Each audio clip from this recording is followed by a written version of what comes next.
So, good morning mga kasari. Ayan guys, oh. Marami akong ano dito sa lamesa ko gulay.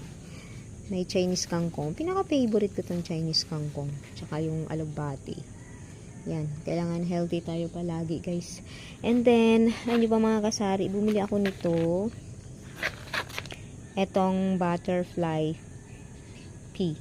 Ayan, ang ganda nito mga kasari. Kasi, alam mo na, minsan high blood tayo.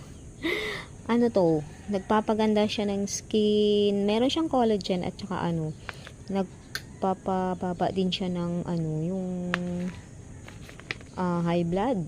Yan, para to sa mga high blood guys.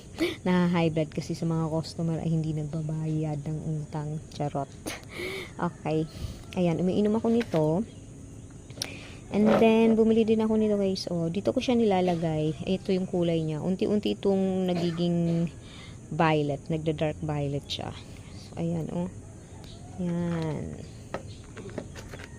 Nilalagay ko siya dyan. Binababad ko. Ang ganda nito nabili ko. Tagal nito lumamig.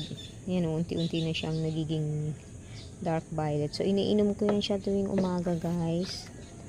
Yan. Ngayon, ang ganda na ng aking blood pressure. Hindi na siya mataas.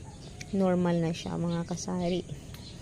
Tapos, yan, umiinom din ako itong green tea. So, iyan, mamaya ako na inumin yan kasi mainit pa. Kahit anong oras lang naman siya pwedeng inumin. So, magi-green tea muna tayo. Yan. Healthy living na ako ngayon, mga kasari. Kasi, syempre, kailangan nating alagaan yung ating katawan. Mahirap na. Kung ano-anong mga inumin. Alam mo naman pag sa tindahan tayo, may soft drinks, may chichirya, lahat ng mga pagkain na ano.